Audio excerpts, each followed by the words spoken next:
Please please, ನಿನ್ ಗಂಡನ್ ಮಗು ನನ್ನ ಹೊಟ್ಟೆಲಿದೆ, ನನ್ನನ್ನು ಹೊಡಿಬೇಡ. ಲಾಸ್ಯ ಲಾಸ್ಯ, ನೀನ್ ನೆಲದ ಮೇಲೆ ಯಾಕೆ ಬಿದ್ದಿದ್ಯಾ? ಏನು ಆಗೋದಿಲ್ಲ, ಚಿಂತಿಸ್ಬೇಡ, ರಿಲ್ಯಾಕ್ಸ್. ಸೊಸೆ ಮುದ್ದು ಲಾಸ್ಯ. ಅತ್ತೆ ಲಾಸ್ಯನ ಸೊಸೆ ಅಂತ ಯಾಕೆ ಕರೀತಾ ಇದ್ದಾರೆ? ಹೇ ಅವಿನಾಶ್, ನಾನ್ ನಿನ್ ಹೆಂಡ್ತಿ. ನಿಮ್ಮಮ್ಮ ಯಾಕೆ ಲಾಸ್ಯನ ಈ ಮನೆ ಸೊಸೆ ಅಂತ ಕರೀತಾ ಇದ್ದಾರೆ? ದಯವಿಟ್ಟು ಹೇಳಿ, ಏನಾಗ್ತಾ ಇದೆ? ನೀನ್ ಅವನನ್ನ ಯಾಕೆ ಕೇಳ್ತಾ ಇದ್ಯಾ? ನಾನ್ ಹೇಳ್ತೀನಿ, ನೀನ್ ನಮ್ಮ ವಂಶ ಬೆಳೆಸೋದಕ್ಕಾಗಲ್ಲ. ಒಂದು ಮಗುನ ಕೊಡ್ಲಿಲ್ಲ ಅಂತಂದ್ರೆ ನೀನ್ ಯಾವ ರೀತಿ ಸೊಸೆ? ಸೊಸೆ ಅಂದ್ರೆ ಮನೆಗೆ ಒಬ್ಬ ವಾರಸ್ದಾರನ ಕೊಡ್ಬೇಕು. ಅವಿನಾಶ್, ಲಾಸ್ಯ ಹೊಟ್ಟೆನಲ್ಲಿ ಬೆಳೀತಾ ಇರೋ ಆ ಮಗುನಿಂದ.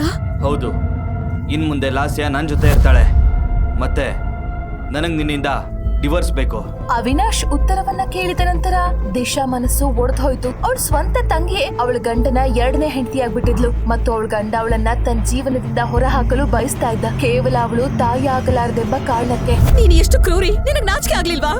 ನೀನು ನಿನ್ನ ಅಕ್ಕನ ಮನೆನ ಹಾಳು ಮಾಡ್ತಿದ್ಯಾ. ನಾಚಿಕೆ ಇಲ್ದವಳೆ, ಮರ್ತೋದ್ಯಾ ನೀನು? ನಾನು ಮತ್ತೆ ಮಾವ ನಿನ್ನನ್ನ ಬೆಳೆಸಿರೋದು, ನಿನ್ನ ಒಳ್ಳೆ ಭವಿಷ್ಯಕ್ಕಾಗಿ ಓದೋದಕ್ಕೆ ನಿನ್ನನ್ನ ವಿದೇಶಕ್ಕೆ ಕಳಿಸಿದ್ವಿ. ಅದಕ್ಕೋಸ್ಕರ ನಾನು ಎಲ್ಲದನ್ನು ತ್ಯಾಗ ಮಾಡ್ದೆ, ಗೊತ್ತಲ್ವಾ? ಆದ್ರೆ ನೀನು ನಿನ್ನ ಬುದ್ಧಿನ ತೋರಿಸಿ ನನ್ನ ಮನೆ ಹಾಳು ಮಾಡಕ್ ನೋಡ್ತಾ ಇದ್ಯಾ. ನನ್ನ ಮೇಲೆ ಕಿರ್ಚಾಡೋದನ್ನ ನಿಲ್ಸು. ನಾನ್ ಹೇಳಿದ್ನ ಇದನ್ನೆಲ್ಲ ಮಾಡು ಅಂತ ಏನೋ ಯಾರೋ ಮಾಡದೇ ಇರೋದನ್ನ ಮಾಡಿರೋ ತರ ಹೇಳ್ತಾ ಇದ್ಯಾ. ನನ್ನ ಅಪ್ಪ ಅಮ್ಮ ನನಗಾಗಿ ಮಾಡಿದ್ದೆಲ್ಲ ಅವ್ರ ಕರ್ತವ್ಯ. ಅಷ್ಟಕ್ಕೂ ನನ್ ತಲೆ ಎಲ್ಲ ಸಿಡ್ದು ಹೋಗ್ತಾ ಇದೆ. ನೀನು ನಿನ್ ನಾಟಕನ ನಿಲ್ಲಿಸ್ತೀಯಾ ಪ್ಲೀಸ್? ನೀನ್ ನಾಟಕ ಆಡ್ಬೇಡ. ಲಾಸ್ಯಾಗೆ ಇನ್ನೂ ತಲೆನೋವು ಕೊಡೋದಕ್ಕೆ ಪ್ರಯತ್ನ ಪಟ್ರೆ ನನಗಿಂತ ಕೆಟ್ಟವನ್ ಯಾರು ಇರಲ್ಲ. ಡೈವರ್ಸ್ ಪೇಪರ್ಸ್ ಫೈಲ್ ಆಗೋವರೆಗೆ ನೀನ್ ಸಾಮಾನ್ ತಗೊಂಡು ಸರ್ವೆಂಟ್ ರೂಮಲ್ಲಿರು. ಲಾಸ್ಯಾನ ನೋಡ್ಕೋ, ಅರ್ಥ ಆಯ್ತಾ? ಹೌದು ಮಗ್ನೆ, ಸರಿಯಾಗಿ ಹೇಳ್ದೆ. ಅವಳಿಗೆ ಹೇಳು, ನಮ್ಮ ವಂಶವನ್ನ ಮುಂದುವರಿಸೋ ಸೊಸೆಗೆ ಯಾವುದೇ ಕೊರತೆ ಇರಬಾರ್ದು ಅಂತ. ಏನಾದ್ರೂ ಆದ್ರೆ ನಾನು ಬಿಡೋಳಲ್ಲ. ನೀವು ಒಬ್ಬ ಹೆಂಗ್ಸಾಗೆ ಇನ್ನೊಬ್ಬ ಹೆಂಗ್ಸಿನ ಬಗ್ಗೆ ಹೀಗೆ ಕೆಟ್ಟದಾಗಿ ಹೇಗ್ ಮಾತಾಡ್ತೀರಾ? ನನಗೆ ತಾಯಿ ಆಗಲು ತೊಂದರೆ ಆಗ್ತಾ ಇದ್ರೆ ನಾವು IVF ಸಹಾಯ ತಗೋಬಹುದಾಗಿತ್ತು. ಅದಕ್ಕಾಗಿ ನನ್ನ ಮನೆ ಹಾಳು ಮಾಡೋ ಅಗತ್ಯ ಇರ್ಲಿಲ್ಲ. ಅತ್ತೆ, ಈಗ ನಾನು ಕೂಡ ಲಾಸ್ಯಾಗಿದ್ದನ್ನೇ ಪ್ರಾರ್ಥನೆ ಮಾಡ್ತೀನಿ.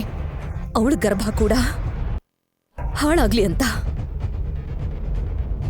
ನೀವು ಯಾವ ವಾರಸ್ದಾರನಿಗಾಗಿ ಕನಸು ಕಾಣ್ತಾ ಇದ್ದೀರೋ ಆ ಆಸೆ ನೆರವೇರಬಾರ್ದು ಅಂತ. ಸಾಕು, ಇನ್ ಒಂದೇ ಒಂದು ಮಾತಾಡಿದ್ರೆ ಅಷ್ಟೇ. ನಿನ್ ಸಾಮಾನ್ ತಗೊಂಡು ಸರ್ವೆಂಟ್ ರೂಮ್ಗೆ ಹೋಗು, ಅರ್ಥ ಆಯ್ತಾ? ಅವಿನಾಶ್, ಡೈವರ್ಸ್ ಆಗೋವರೆಗೂ ನಾನು ನಿನ್ ಹೇಳ್ತೀನಿ. ಡೈವರ್ಸ್ ಫೈಲ್ ಆಗೋವರೆಗೂ ಮಾತ್ರ. ಬಾಸ್ಬಿಟಿ ಹೋಗೋಣ, ಬನ್ನಿ ಅಮ್ಮ. ಹೀಗೆ ಹೇಳಿ ಅವಿನಾಶ್ ದಿಶಾಳನ್ನ ನಿರ್ಲಕ್ಷಿಸಿ ತನ್ನ ಕೊಠಡಿಗೆ ಹೋಗ್ತಾನೆ. ದಿಶಾ ಬಾಲ್ಯದಿಂದಲೂ ತುಂಬಾ ಶಾಂತ ಸ್ವಭಾವದವಳು. ಅವಳ ತಾಯಿ ಬಹಳ ವರ್ಷಗಳ ಹಿಂದೆ ಸಾವನ್ನಪ್ಪಿದ್ರು. ಆದ್ರೆ ಅವಳ ಮಾವ ಅವಳಿಗೆ ತಾಯಿಯ ಕೊರತೆಯನ್ನ ಎಂದಿಗೂ ಅನುಭವಿಸಲು ಬಿಡ್ಲಿಲ್ಲ. ಅವಳ ಇಡೀ ಬಾಲ್ಯ ಬಡತನದಲ್ಲೇ ಕಳಿಬೇಕಾಯ್ತು. ತನ್ನ ಮಾವನ ಮಗಳು ಲಾಸ್ಯ ಓದಿಗೆ ಅಡಚಣೆ ಆಗಬಾರ್ದೆಂಬ ದಿಶಾ ತನ್ನ ಓದನ್ನ ಬಿಟ್ಲು. ಆದ್ರೆ ಲಾಸ್ಯ ಯಾವಾಗ್ಲೂ ಅವಳನ್ನ ಟೀಕೆ ಮಾಡ್ತಾ ಅವಮಾನಿಸಲು ಪ್ರಯತ್ನಿಸ್ತಾ ಇದ್ಲು. ಈಗ ದಿಶಾ ಜೀವನದಲ್ಲಿ ಪ್ರತಿದಿನ ಸಂಚಿನ ವಿಷ ಹರಡಲು ಲಾಸ್ಯ ಮದುವೆಯಾಗದೆ ಅವಳು ಗಂಡನ ಮನೆಯಲ್ಲಿ ವಾಸಿಸಲು ಶುರು ಮಾಡಿದ್ಲು.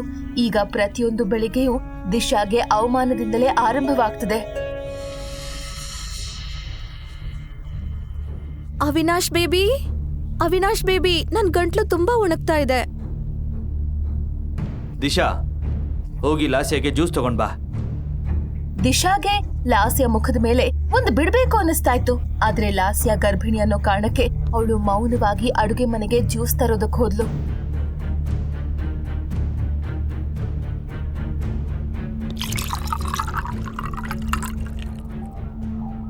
ಯಾರಿಗಾಗಿ ಜ್ಯೂಸ್ ತಗೊಂಡ್ ಹೋಗ್ತಾ ಇದೀಯಾ? ಅತ್ತೆ, ನಾನು ಲಾಸ್ಯಾಗ್ ತಗೊಂಡ್ ಹೋಗ್ತಾ ಇದ್ದೆ. ನೀನ್ ಬಿಡು, ನನಗೆ ನಿನ್ ಮೇಲೆ ನಂಬಿಕೆನೇ ಇಲ್ಲ. ನೀನು ಜ್ಯೂಸಲ್ಲಿ ವಿಷ ಹಾಕಿದ್ರೆ ಏನ್ ಗತಿ? ನನ್ನ ಭವಿಷ್ಯದ ಮೊಮ್ಮಗ ಹುಟ್ಟೋಕು ಮುಂಚೆನೆ ಸತ್ರೆ? ದೀನು, ಯಸ್ ಮ್ಯಾಮ್. ಈ ಜ್ಯೂಸ್ನ ಲಾಸ್ಯಾಗ್ ಕೊಡು. ಅತ್ತೆ, ನಾನ್ ತುಂಬಾ ಪ್ರಯತ್ನ ಮಾಡಿದೆ ಅವಿನಾಶ್ ಮನಸ್ಸನ್ನ ಗೆಲ್ಲೋದಕ್ಕೆ. ಆದ್ರೆ ಅವನು ನನ್ನ ಹತ್ರ ಬರೋದೇ ಇಲ್ಲ. ನಾನು ಏನ್ ಮಾಡ್ಲಿ?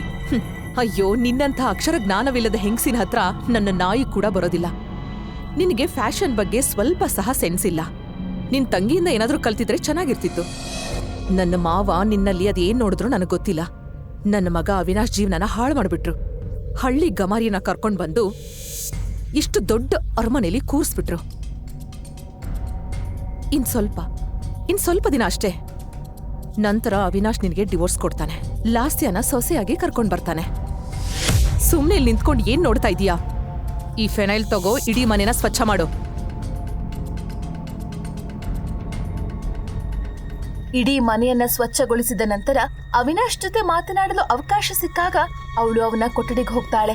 ಆದ್ರೆ ಅವಿನಾಶ್ ಲಾಸ್ಯ ಕೈಗೆ ಮುತ್ತಿಡ್ತಾ ಇರೋದನ್ನ ನೋಡಿ ಅವಳ ಕಣ್ಣಲ್ಲಿ ಕಣ್ಣೀರ್ ತುಂಬಿತು. ಆದ್ರೂ ಧೈರ್ಯ ಮಾಡಿ ದಿಶಾ ಮಾತಾಡ್ತಾಳೆ. ಅವಿನಾಶ್, ನಮ್ಮಿಬ್ಬರ ನಡುವಿನ ರಹಸ್ಯ ನಿನಗ್ ಚೆನ್ನಾಗಿ ಗೊತ್ತಿದೆ. ಅದಾದ್ಮೇಲೂ ನೀನು ಲಾಸ್ಯ ಜೊತೆ ಮದುವೆ ಮಾಡ್ಕೊಳಕ್ ಹೋಗ್ತಿದ್ಯಾ? ನೀನು ನಿನ್ನ ಚಾಲಾಕಿತನದಿಂದ ನನ್ನ ಮನಸ್ಸು ಬದಲಾಯಿಸ್ಬೋದು ಅಂತ ಅನ್ಕೊಂಡಿದ್ರೆ ಯು ಆರ್ ರಾಂಗ್. ಅದು ನೆರವೇರೋದಕ್ಕೆ ನಾನು ಖಂಡಿತವಾಗ್ಲೂ ಬಿಡಲ್ಲ. ನನ್ನ ಉದ್ದೇಶ ಏನು ಅಂತ ಹೇಳು. ಅವಿನಾಶ್, ಅವತ್ ನಿಮ್ ತಾತ ನನ್ನ ಮುಂದೆ ಆ ಷರತ್ ಹಾಕಿಲ್ಲ ಅಂದಿದ್ರೆ ನಾನ್ ನಿನ್ನನ್ನು ಯಾವತ್ತೂ ಮದ್ವೆ ಆಗ್ತಾ ಇರ್ಲಿಲ್ಲ. ನನಗೆಲ್ಲ ಅರ್ಥ ಆಗಿದೆ ದಿಶಾ. ನೀನಂತ ಗುಡಿಸ್ಲಲ್ಲಿ ವಾಸ ಮಾಡೋ ಹುಡುಗಿರ್ ಕುತಂತ್ರ ನಂಗೆ ಚೆನ್ನಾಗಿ ಗೊತ್ತು. ಹೀಗೆ ಹೇಳಿ ಅವಿನಾಶ್ ಕೊಠಡಿಯಿಂದ ಹೊರಗೆ ಹೋಗ್ತಾನೆ. ದಿಶಾ ಮಲಗ್ತಿದ್ದ ಅದೇ ಹಾಸಿಗೆಯ ಮೇಲೆ ಇವತ್ತು ಅವಳ ತಂಗಿ ಮಲಗಿದ್ಲು. ಆಗ್ಲೇ ಅವಳು ಹಾಸಿಗೆಯಿಂದ ಎದ್ದು ಬೆಂಕಿಗೆ ತುಪ್ಪ ಸುರಿಯುವಂತೆ ದಿಶಾ ಕನಸಲು ಊಹಿಸಿದ ಕೆಲಸ ಮಾಡ್ತಾಳೆ. ಈ ಎಲ್ಲಾ ಪ್ರಶ್ನೆಗಳಿಗೆ ಉತ್ತರ ಬೇಕು ಅಂದ್ರೆ ಈಗಲೇ ಪಾಕೆಟ್ ಎಫ್ಎಂ ಅಪ್ಲಿಕೇಶನ್ ಡೌನ್ಲೋಡ್ ಮಾಡಿ ಮತ್ತು ಕೇಳಿ ಸೀಕ್ರೆಟ್ ಹಸ್ಬೆಂಡ್. ಅಪ್ಲಿಕೇಶನ್ ಡೌನ್ಲೋಡ್ ಮಾಡಲು ಡಿಸ್ಕ್ರಿಪ್ಷನ್ ನಲ್ಲಿ ಇರುವ ಲಿಂಕ್ ಅನ್ನು ಕ್ಲಿಕ್ ಮಾಡಿ.